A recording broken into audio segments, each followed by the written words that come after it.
Park stood in the control room and watched the screens with growing fear. Numbers scrolled past his eyes, each one worse than the last.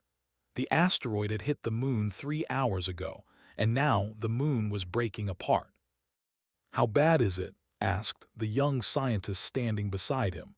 Her hands shook as she held her tablet. Did not want to answer. He looked at the data one more time, hoping he had made a mistake, but the numbers did not lie. "The moon is splitting into 7 large pieces," he said quietly, "and thousands of smaller ones." His face went pale. "What does that mean for Earth?" "It means the tides will go crazy. It means debris will fall from the sky for years. It means—" Stopped. He could not say the rest out loud. But understood. She had run the same calculations he had. "Most people will die," she whispered. Outside the Seoul Space Coordination Center, people were starting to panic. They could see the moon with their own eyes now. Instead of one bright circle in the sky, there were several glowing pieces, slowly drifting apart. Children pointed and asked their parents what was happening. Parents had no good answers to give. His phone rang. It was Captain Nam calling from the humanity's only ship that could travel faster than light. "I just saw the news," said. "Tell me there's something we can do." "We're trying," replied, "but our technology isn't advanced enough. We need help." "What kind of help?" "The kind that comes from the stars." Across the ocean was already working on that problem. As Earth's representative to the Galactic Council, she had sent urgent messages to every alien species humanity had met in the past year. The responses were not encouraging. Most species said the same thing. Natural disasters were part of growing up as a civilization. If humanity could not solve this problem alone, perhaps they were not ready to join the galactic community. It was the non-interference protocol, they explained. Younger species must prove themselves. "But we will all die," shouted during the emergency council meeting. Her image appeared as a hologram among 47 different alien species, each one stranger than the last. A being made of flowing metal spoke in a voice like grinding gears. "Many species have faced extinction events. Those who survive become stronger." "And those who don't," demanded. "Are remembered," said another voice, this one sounding like wind through caves. Felt her heart sink.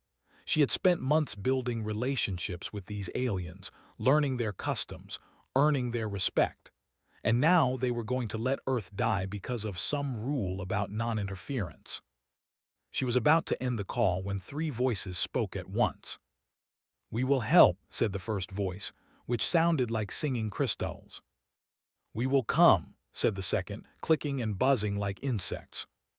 "Life must be preserved," said the third, a gentle sound like water flowing. The council chamber fell silent, held her breath. The crystalline voice spoke again. We have ships nearby. We will arrive in 2 days." Buzzed the insect voice. "Our construction fleet will reach Earth in 3 days." Flowed the water voice. "Our biological teams are already preparing to launch." The metal being who had spoken earlier made a sound of disapproval. "You break the protocol. The council will remember this." "Let them remember," said "We would rather be remembered for saving life than for watching it die." The transmission ended. Sat in her office, shaking. 3 alien species were coming to save Earth. 3 species she had barely spoken to before were risking their standing in the Council for Humanity. She sent the news to Earth immediately. Within minutes, every screen on the planet showed the same message. "Help is coming." Saw the message flash across his monitors. He called over. "Did you see this?" "I saw it," said, "but what can they do? The moon is already broken. The pieces are already drifting." "I don't know," admitted, "but they must have technology we've never imagined. They travel between stars like we travel between cities." "Do you think it will be enough?" Looked at the screens again. Fragments of moon were beginning to rain down on Earth's upper atmosphere, burning up in bright streaks. Soon, larger pieces would fall. then even larger ones. "It has to be," he said. 2 days felt like 2 years. Scientists around the world worked without sleeping, trying to calculate where the largest debris would fall, trying to evacuate cities, trying to do anything that might save a few more lives. Barely left the coordination center. She ran simulation after simulation, each one showing the same terrible result. On the second day, they arrived. Their ships did not look like ships. They looked like floating crystals the size of mountains, glowing with inner light. They took positions around Earth's orbit and began to do something that human instruments could barely detect. Screens suddenly filled with new data, mathematical formulas she had never seen before, gravitational calculations of incredible complexity. She called out, "They're talking to our computers." Within hours, they had mapped every piece of lunar debris, every fragment from the size of mountains to the size of pebbles. And then they began to gently push them, using gravity itself as a tool, steering the deadly rain away from Earth. On the third day, they arrived. Their ships were enormous and practical, covered in arms and tools and equipment. They deployed millions of small machines that flew toward Earth like a swarm. These machines began building in the sky itself, creating massive shields over the largest cities, barriers that would catch falling debris before it could strike the ground. Received a communication request from the. He accepted it, and his screen showed a being that looked like a mantis the size of a car, but with kind, intelligent eyes. "I am," the alien said in surprisingly good English. "We will need your engineers to help coordinate the shield placement. Will you work with us?" "Yes," said immediately. "Tell us what to do." They arrived on the fourth day. Their ships dove straight into Earth's oceans, which were churning with massive waves from the moon's disrupted gravity. Within the water, they looked like dolphins made of light. They spread throughout the seas and began doing something that human marine biologists could not explain. The waves began to calm. The tides began to stabilize, even with the broken moon above. Captain Nam flew down to meet the ships. A telepathic message entered his mind, gentle and warm. "We will heal the waters, but we need your help to reach the deepest places. Will you guide us?" "With everything we have," replied. Around the world, people stopped panicking and started working. If these aliens had come from across the stars to help, then humanity could at least help themselves. Millions of people volunteered for evacuation teams, construction crews, rescue operations. They worked alongside alien machines and alien beings, learning as they went. Found herself working directly with a who called itself Crystalline Thought 457. It taught her mathematics that made her head hurt, but also made perfect sense. She began to understand how they saw the universe, not as separate objects, but as patterns of energy and gravity all dancing together. Worked 20-hour days with the engineers. They taught him building techniques that seemed like magic. He taught them about Earth materials and Earth weather. Together, they created shields stronger than either species could have made alone. Spent weeks in the ocean, shuttling teams from place to place.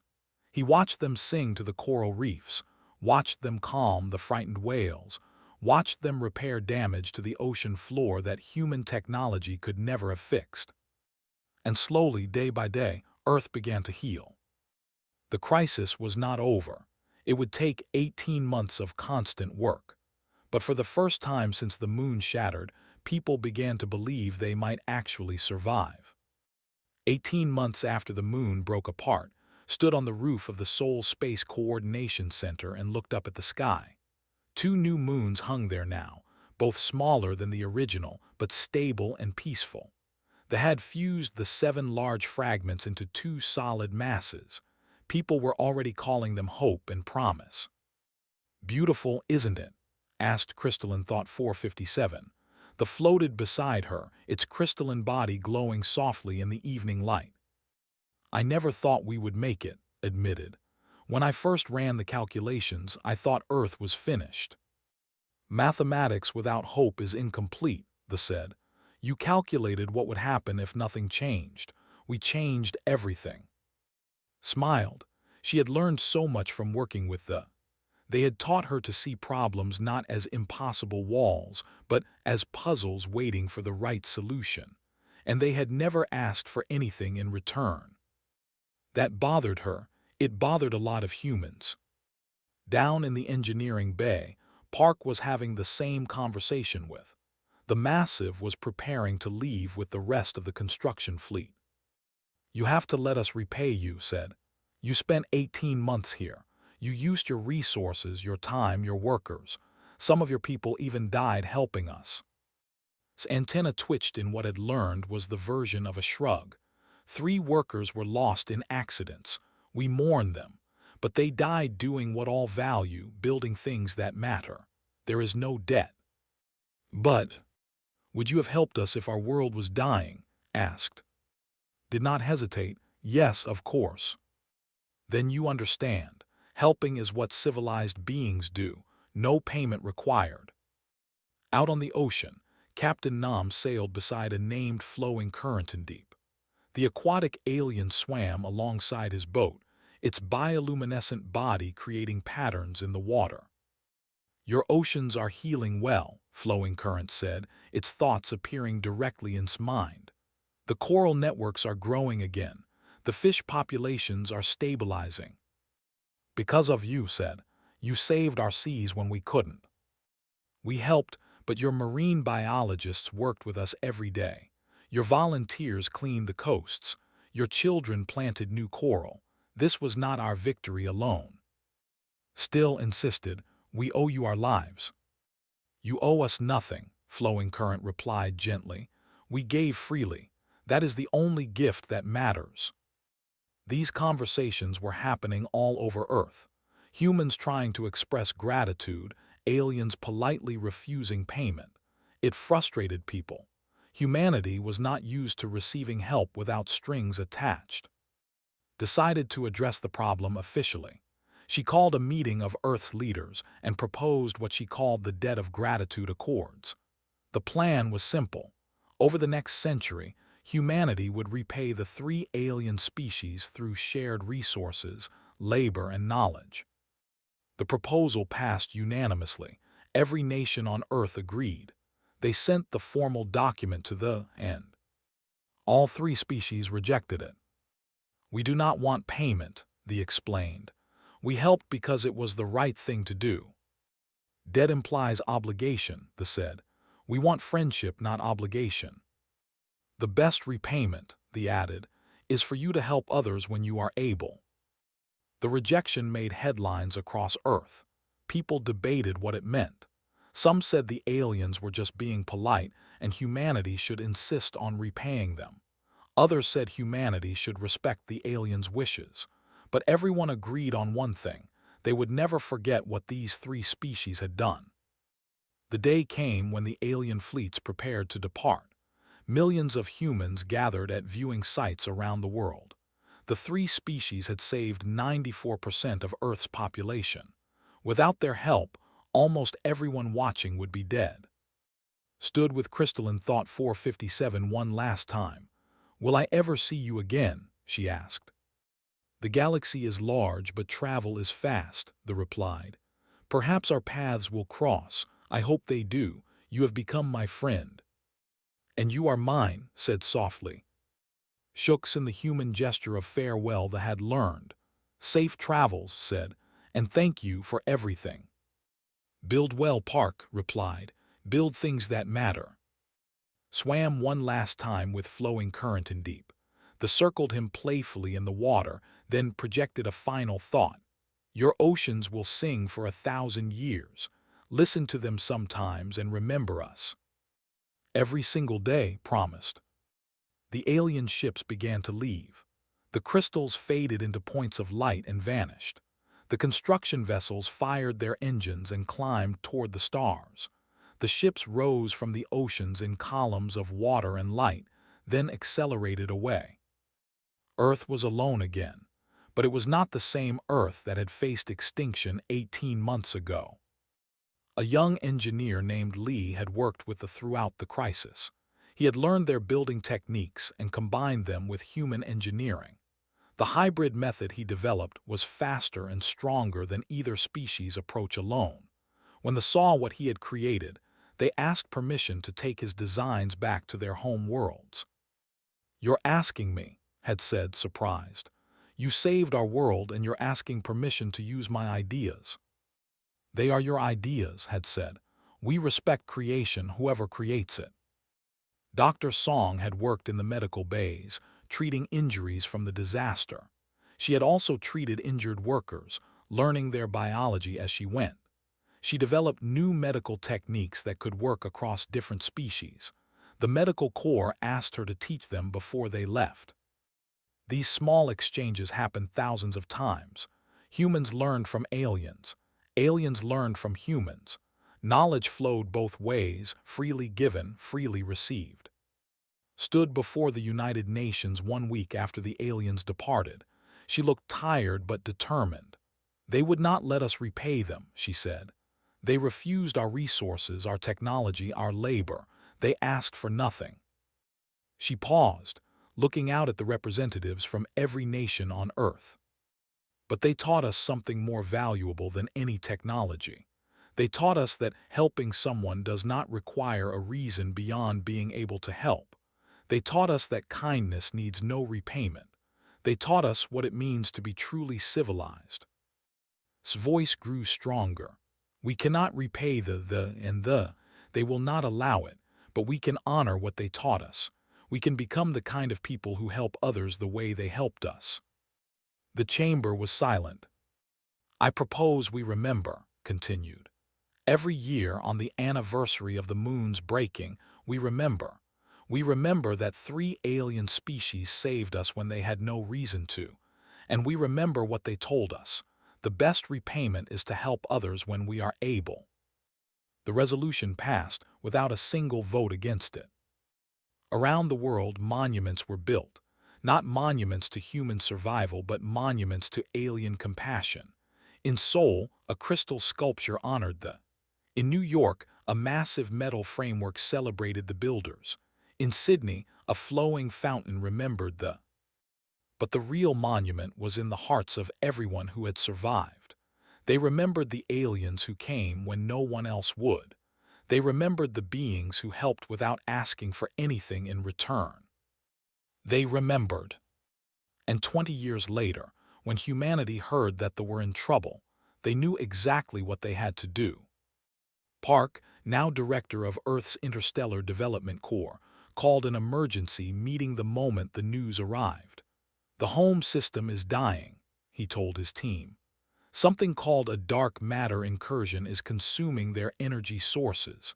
They are asking the Galactic Council for help." "What is the Council saying?" asked now Chief of Earth's Division. His face was grim. "They are debating, forming committees, following procedures. It could take months. And have weeks at best." Stood up, her voice was calm but absolutely certain. "Then we go now." "The Council might object," someone warned. "I don't care," said. "They saved us without asking permission. We will save them the same way." Around the table, every head nodded in agreement. Humanity was about to change the galaxy. They just did not know it yet. The news spread across Earth in minutes. The crystalline beings who had helped save humanity 20 years ago were dying. Their home system was being consumed by a dark matter incursion, a growing void that ate light and energy. The needed electromagnetic energy to survive, and the void was taking it all. Now Earth's prime representative did not wait for debates or committees. She made the announcement from her office in Geneva, broadcasting to every device on the planet. 20 years ago they came to our darkest hour," she said, her voice steady and clear. "They asked for nothing, they expected nothing. They simply helped because it was right. Now they need us, and we will answer." Within 48 hours, every nation on Earth had voted. The decision was unanimous. Humanity would save the. The scale of the response shocked even those who proposed it. Nations agreed to divert 40% of their power production to the rescue effort. Factories retooled to build equipment for energy transfer. Scientists worked around the clock to develop technology compatible with energy patterns. Admiral Nam, who had once captained humanity's only warp ship, now commanded a fleet of 17 vessels. He stood on the bridge of his flagship and addressed his crew. "We are going into a region of space where the laws of physics are breaking down," he told them. "We will face dangers we cannot predict. Some of us may not come home." He paused, looking at the faces around him. Young and old, veterans and rookies, all volunteers. "But they did not hesitate when we needed them, so we will not hesitate now. We leave in 6 hours." Across the fleet, crews prepared for departure. Among them was now Chief Science Officer of the mission. She had spent 20 years studying mathematics and energy patterns. If anyone could help them survive the dark matter void, it was her. Also on the mission was Lee, whose hybrid construction techniques had become famous throughout the galaxy. His team had designed portable fusion reactors specifically for energy requirements. Each reactor could power thousands of crystalline beings. The ships launched from Earth's orbital stations. Millions watched from the ground, remembering the alien vessels that had arrived 2 decades earlier to save them. Now it was humanity's turn. The journey to space took 11 days at maximum warp speed. During that time, news of humanity's mission spread through the Galactic Council. The reaction was mixed. "They risked themselves for another species?" asked the metallic being who led one of the largest council factions. "Without being asked, without negotiation."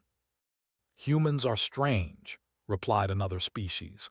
"They seem to believe that owing a debt means actually repaying it." "Foolish," said a third. "They help them because they chose to. Humanity has no obligation." But some species watched with interest. The Ant, who had also helped save Earth, sent messages of support. Other species began quietly preparing their own aid packages, though none moved as fast as the humans. When the human fleet reached space, the sight that greeted them was terrible. The dark matter incursion appeared as a massive sphere of absolute darkness, growing steadily larger. Where it touched normal space, stars winked out, planets vanished. Energy itself seemed to die. The home world sat at the edge of this void, its massive crystalline structures dimming as their power failed. Opened communications with the collective mind. "We are here," she said simply. "Tell us where you need us." The response came in waves of gratitude and disbelief. They had not expected help to arrive so quickly. The Galactic Council was still forming subcommittees to study the problem. "You came," said a familiar consciousness. It was Crystalline Thought 457, her old friend from the Earth Rescue. "You actually came." "Of course we came," replied. "You taught us what it means to help without being asked. Now let us help you." His team went to work immediately. They deployed the fusion reactors in a network around the population centers. Energy began flowing into the crystalline structures, stabilizing them, giving them strength to begin evacuation. But the work was dangerous. The dark matter void warped space in unpredictable ways. Ships had to navigate carefully, constantly adjusting their position as gravity shifted. Admiral commanded the fleet with calm precision.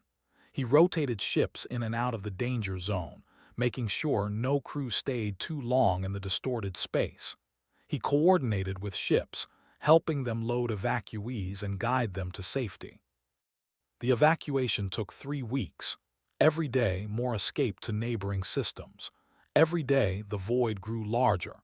And every day, the human fleet held their position, maintaining the energy network, buying time. Then disaster struck.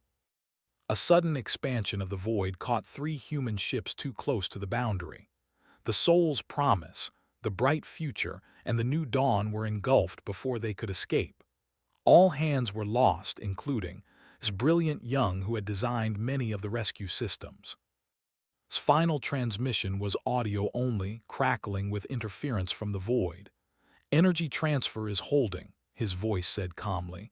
They are safe. That is what matters. Tell Director Park. Tell him we did good work today. Then silence. Park received the news in his office on Earth. He sat alone for a long time looking at a photo from his graduation day. So young, so talented, gone. But sacrifice was not in vain. The energy network held. The last of the escaped their dying system. Over 2 trillion crystalline beings survived because humanity had come when no one else would. When the fleet returned to Earth, they came as heroes, but also as mourners. The 3 lost ships represented 214 people who would never come home. A memorial service was held at the Seoul Space Coordination Center. Speakers included an admiral. But the most moving speech came from Crystalline Thought 457, who had traveled to Earth specifically for the ceremony. Your people died saving mine, the said, its voice translated into gentle chimes. We will remember every name, every face, every choice they made to help us. In our long history, no species has ever done what humanity did. You teach us that compassion is not weakness. You teach us that remembering kindness matters more than counting costs. The paused, its crystalline form pulsing with color. The Galactic Council calls you young, calls you inexperienced, but you are wiser than civilizations 1,000,000 years old. You understand what they have forgotten, that we are strongest when we help each other. News of the rescue spread throughout the galaxy. Other species began to hear the full story, how humanity had diverted resources they could barely spare, how they had risked ships and lives, how they had lost people and kept going anyway. And then within weeks, 2 more crises emerged. A plague struck the hive worlds. The builders who had helped construct Earth's atmospheric shields were now dying by the billions. Solar radiation from a supernova threatened to boil the oceans. The aquatic telepaths who had healed Earth's seas now faced the death of their own waters. In both cases, the Galactic Council moved slowly. Committees formed. Studies were commissioned. Debates began about whether intervention violated various protocols. Humanity did not wait for debates. Dr. Song, who had treated workers during the Earth crisis, immediately volunteered to lead a medical mission. I know their biology, she said. I can help. Climate scientist Sora Bay and designed atmospheric cooling systems based on Earth's experience with climate disasters. We have the technology they need, Sora explained. We can adapt it for their oceans. Once again, human ships launched to help alien species in trouble.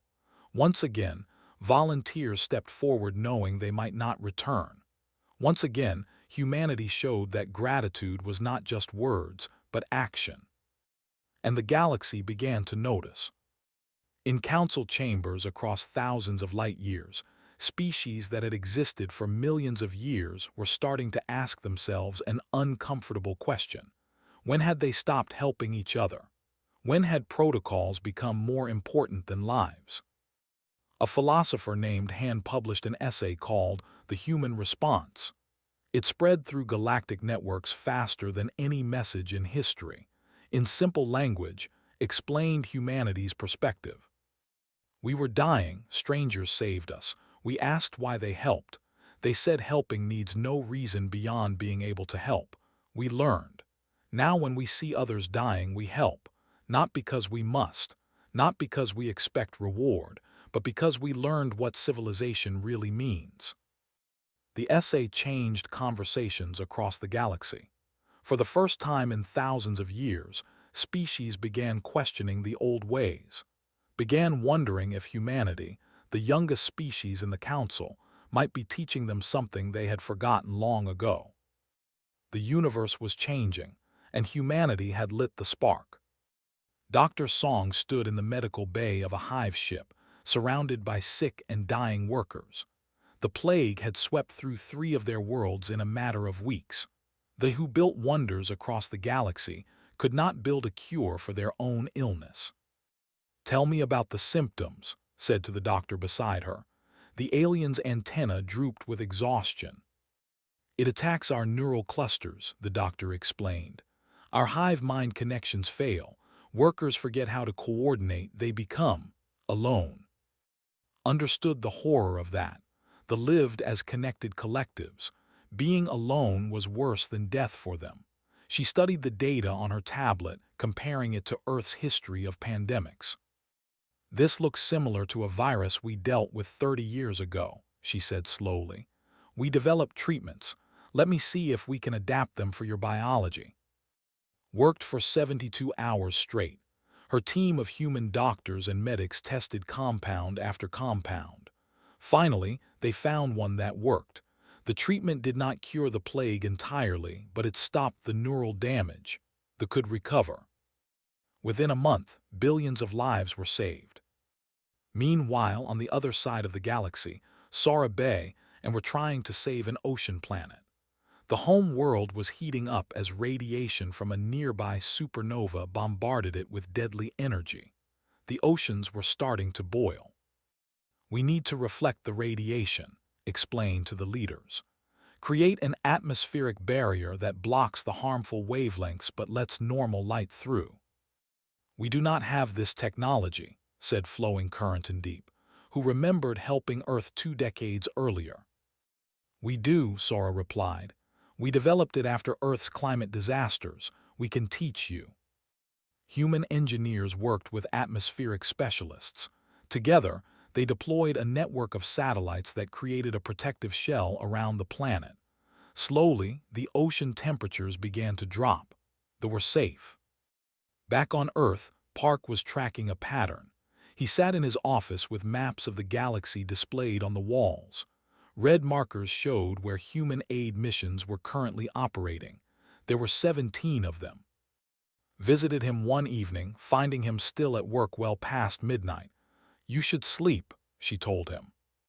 "Look at this," said instead, pointing to the maps. 6 months ago we had 2 active missions. Now we have 17, and more requests come every day. "People see what we do," said. "Word spreads." "But why are we the only ones doing it?" asked. "The Galactic Council has species that are thousands of years old, species with resources we can barely imagine. Why aren't they helping?" Sat down slowly. "Because they forgot," she said quietly. "Or maybe they never learned. For them, helping others is a transaction, a trade, an exchange of value. They cannot understand helping without expecting something back." "But that is exactly what they and did for us," pointed out. "Exactly," said. "Those 3 species remembered what most of the galaxy forgot, and they taught us. Now we are teaching everyone else." The teaching was not always easy. When human ships arrived to help with disasters, some species were suspicious. What did humanity want? What was the real price? Captain Shin commanded the medical vessel Florence Nightingale, which responded to medical emergencies across 3 sectors. She encountered this suspicion often. "We require your terms." A species called the demanded when offered medical aid during a disease outbreak on their colony world. "No terms," replied. "We help because you need help." "Everything has a price," they insisted. "Not this," said firmly. "Let us help, please." They eventually agreed, though they remained suspicious throughout the operation. But when the disease was cured and the humans prepared to leave, the leader asked one final question. "Why?" she asked. "We have nothing you need. We are not powerful. We cannot repay this debt, so why help us?" Smiled. "Because 20 years ago we were dying and strangers helped us. They told us the best repayment was to help others when we could, so that is what we do." The leader was silent for a long time. Then she said something that would remember forever. "We have been part of the Galactic Council for 800 years. In all that time, no one has helped us without demanding payment. You have shown us something we thought was impossible." Stories like this spread. Human aid workers appeared wherever there was suffering, from industrial accidents to natural disasters to medical crises. They asked for nothing. They left when the work was done, and they always said the same thing: we were helped once, now we help others. The Galactic Council began to notice the pattern. A special session was called to discuss the human phenomenon. Attended as Earth's representative, she sat in the vast council chamber, surrounded by representatives from 47 species, and listened to them debate. They are destabilizing the traditional aid protocols, complained one species. They make us look bad, admitted another. They help enemies of our allies, accused a third. Finally, the chamber fell silent and the council speaker addressed directly. Representative, what does humanity want in exchange for these charitable operations? She looked around the chamber at all these ancient civilizations, all these species that had existed for millions of years before humanity even discovered fire. We want others to be safe, she said simply. That is all. But surely, that is all, repeated. You ask what we want in exchange, but that question misses the point. We do not help because we want something back. We help because we can, because we should, because we were taught by those who saved us that this is what being civilized truly means. She paused, then continued. You debate protocols while people die. You form committees while worlds burn. You calculate costs while civilizations collapse. And you wonder why we do not wait for your approval before we help. The chamber was silent. The saved us without asking your permission, said. The end did the same. They taught us that rules matter less than lives. We learned that lesson well. A representative from the Empire, one of the most powerful military species in the galaxy, spoke up. And if we test this, if we create a false distress call to see if you truly help without expectation of reward, looked at the representative calmly, then we would help whoever was in actual danger, even if it was a trap. 2 months later, that is exactly what happened. They staged a fake distress call in a remote sector. Admiral Nam led a small task force to investigate. He quickly discovered the deception. Scanning showed no actual emergency. But he also discovered that the staging area had accidentally triggered a real disaster. A nearby civilian space station was collapsing from structural failure. Thousands of families were in danger. Did not hesitate. All ships begin evacuation procedures. Get those people out now. His officers were confused. Sir, they tried to trap us. And they failed, said. But those civilians did not try to trap anyone. They are just people who need help, so we help them. The human fleet evacuated every civilian from the failing station. They provided medical care, temporary housing, and safe transport back to space. They did all of this knowing they had been deliberately deceived. When the Emperor learned what had happened, he addressed the Galactic Council publicly for the first time in a century. I tested humanity's compassion, he said. I tried to prove it was a trick, a strategy, a manipulation. I was wrong. They helped our people even after we tried to trap them. I have no words for this. We have conquered 100 worlds, but we have never conquered our own greed. Humanity teaches us shame and hope. The Empire, its opposition to human aid operations. More than that, they asked to join the effort. One by one, other species began to follow. They started small, a medical ship here, a construction team there, but they were learning. They were remembering what the galaxy had forgotten. That helping did not need a reason beyond being able to help. 30 years had passed since the moon broke apart and changed everything. Park stood in the garden of the Seoul Space Coordination Center, now much older but still working. He watched ships come and go from the orbital stations above, more traffic than he had ever imagined when he was young.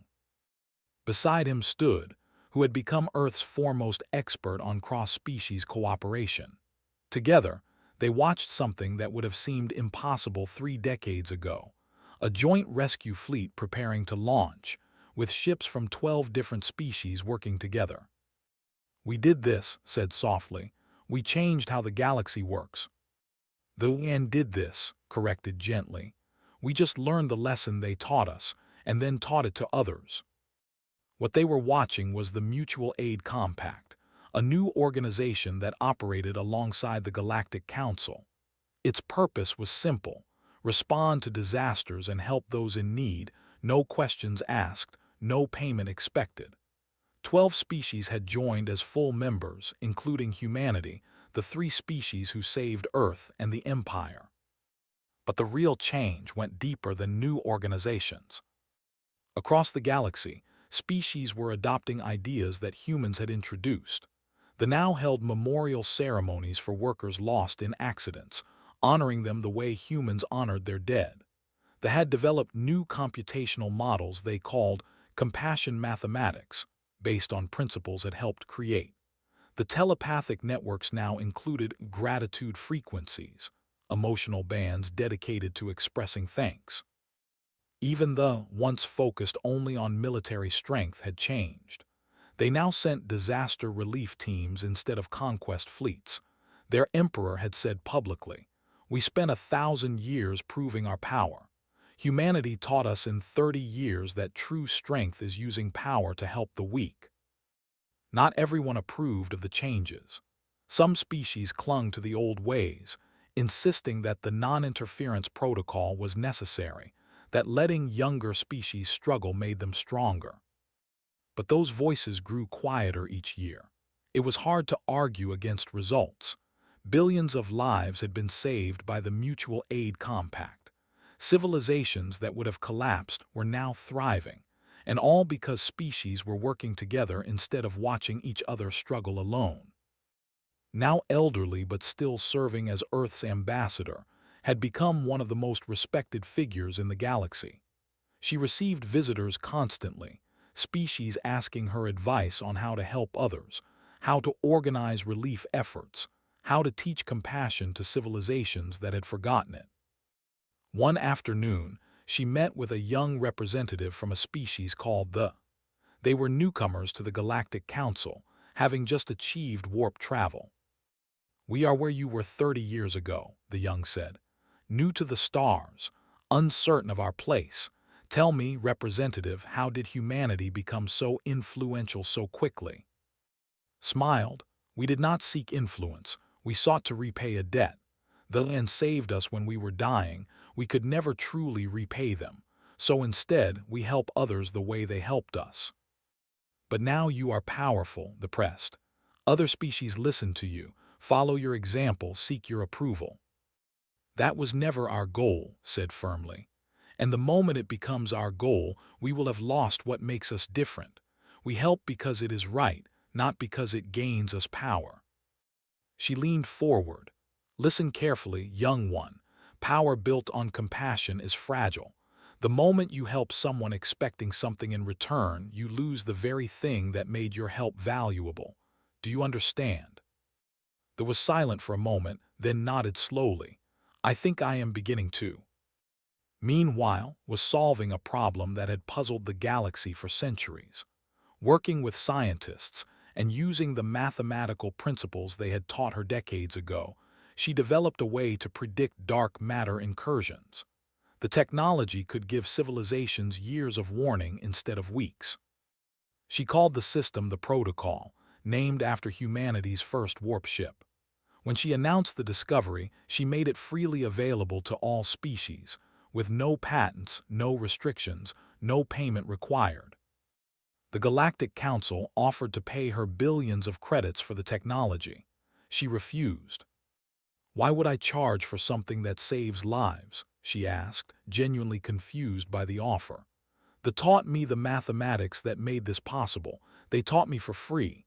I teach others the same way."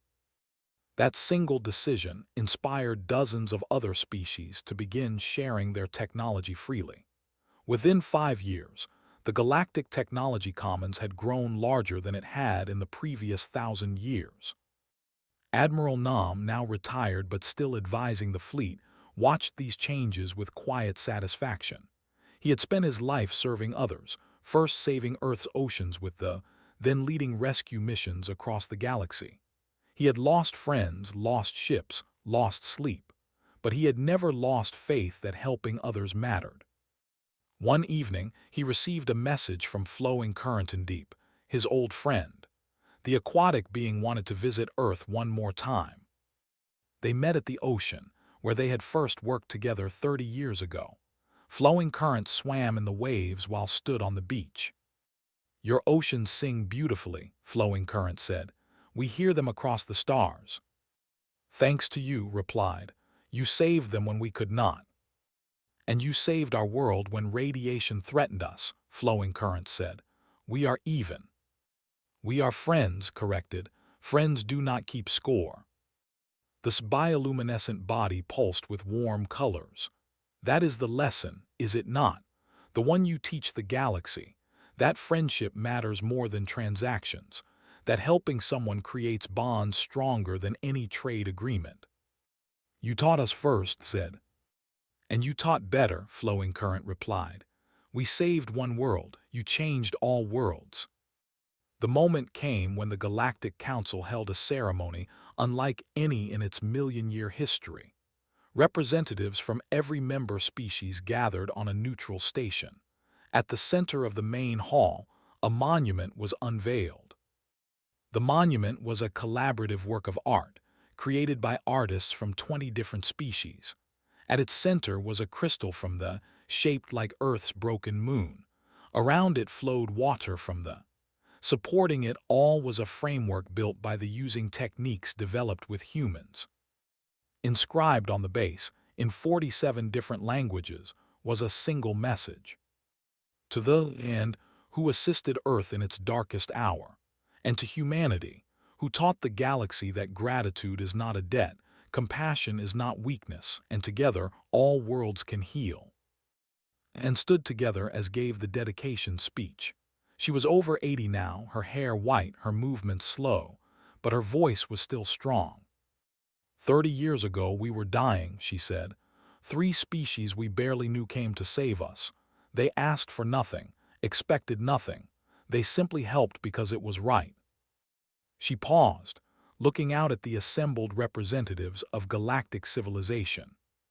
"We could not repay them. They would not let us. So instead, we learned from them. We learned that the strongest civilizations are not those with the biggest weapons or the most resources. The strongest civilizations are those who lift others when they fall." Smiled. "You have all seen what happened next. Species that competed for millions of years are now cooperating. Species that hoarded knowledge are now sharing it freely. Species that watched others suffer now rush to help. All because 3 species showed us compassion and we showed you." She gestured to the monument. "This is not a memorial to the past. It is a promise for the future, a promise that we will never forget what we learned, that we will continue to help each other, not because we must, but because we can, because we should, because we are stronger together."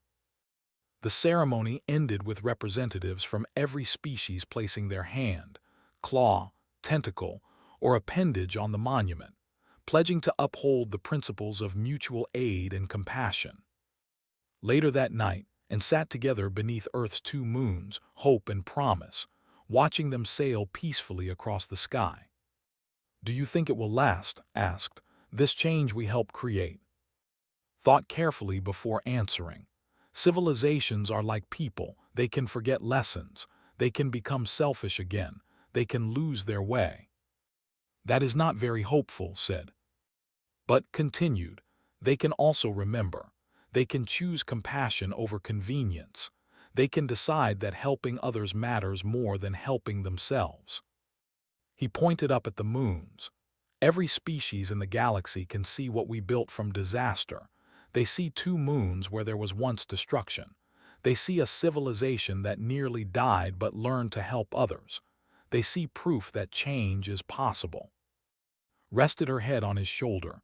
"They saved us. We saved them. They helped the helped us help them. It goes in circles." "That is the point," said softly. "It is not a line from helper to helped. It is a circle. Everyone helps everyone. No debts, no scores, just beings taking care of beings."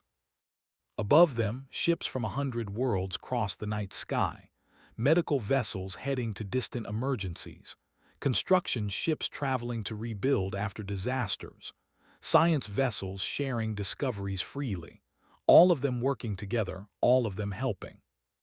The galaxy had changed, not through war, not through conquest, not through trade or treaties or political maneuvering. The galaxy had changed because 3 alien species helped a dying world, and that dying world remembered and taught the lesson to the stars. In the end, that was humanity's greatest gift to the galaxy. The simple truth that kindness creates kindness, that compassion grows when shared, and that the strongest bonds are built not on obligation, but on freely given help and freely offered gratitude. The universe was vast, full of wonders and terrors, of beauty and danger, of countless species living countless lives. But now, everywhere beings looked up at the stars, they remembered Earth. They remembered humanity. They remembered that true civilization is measured not by what you can take, but by what you freely give. And all worlds were better for it.